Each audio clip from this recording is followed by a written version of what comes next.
You want to use that one right there? I think it's on. It's up. There you go. It's on. There you go. It's on. Well, man, thank you guys so much for coming out and for having us here.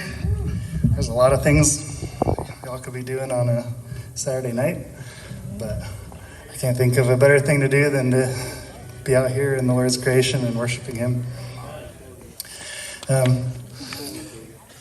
So we were touring last summer, and we had just gotten home from tour in Salt Lake City. We live in Salt Lake, and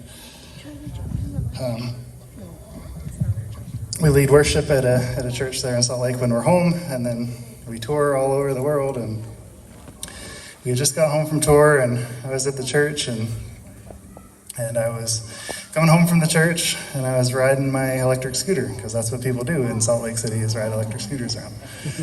And I'm riding in the bike lane, and as I'm riding in the bike lane, I'm almost to the house, and I'm passing a gas station. And as I pass the gas station, a Freightliner truck takes a right-hand turn and comes through the bike lane and runs me over, and drove all the way up my legs. And as he was driving up my legs, I thought, this is it. I'm not gonna make it. I'm gonna go to heaven.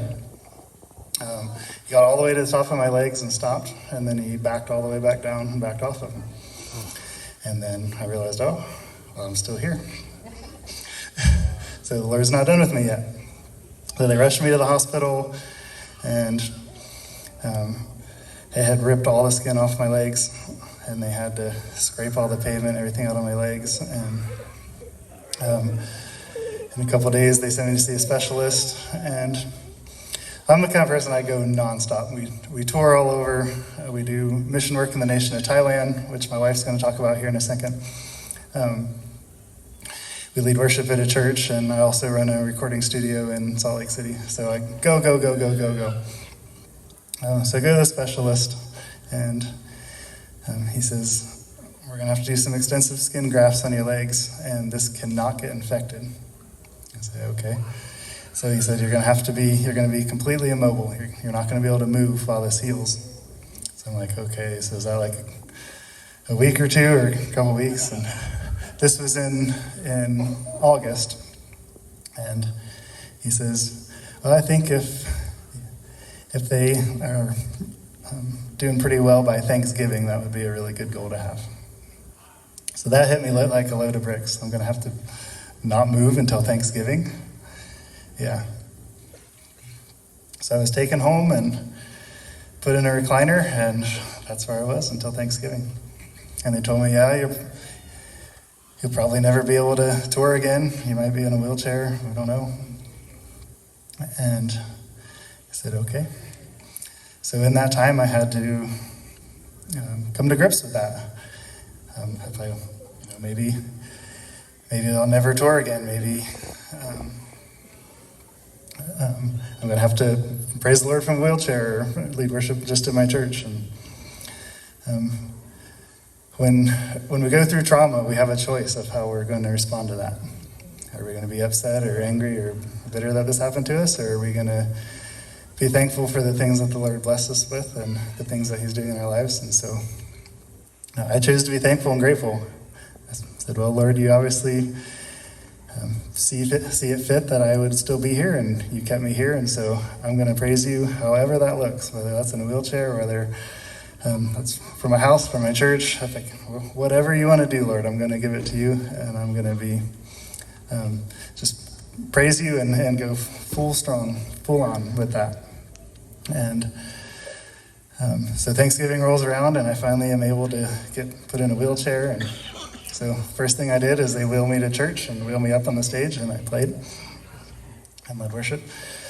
And from there, I did in-home physical therapy, and I had to learn how to walk again. I had to learn how to do basic things again. And the Lord's so faithful.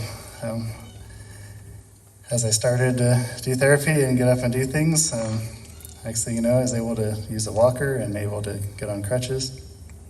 And then I kind of plateaued there for a bit as I was healing.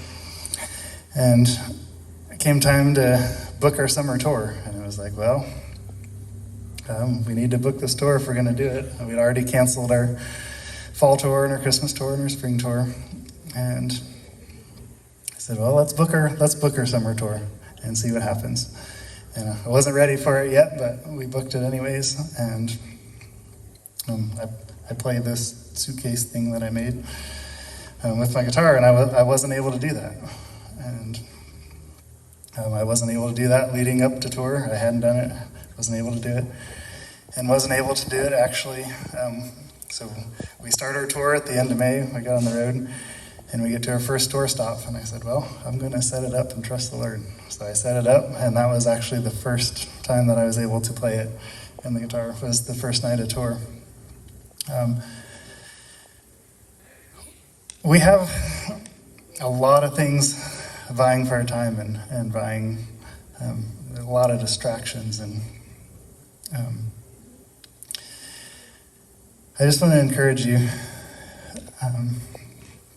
being in the Lord's presence is enough.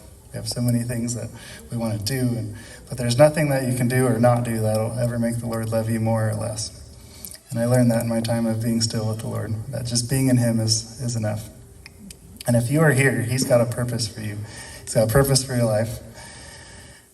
He's not done with you yet. You can come up with all kinds of excuses. I can come up with all kinds of excuses not to go on the road. But if you're here, the Lord has a purpose for you. And so I just encourage you, follow Him, be in His presence, thank Him and be grateful to Him for the things that He blesses you with. And just submit and surrender yourself to Him and watch and see what He does with you. Yeah. And with that, I think we're going to sing a few more songs.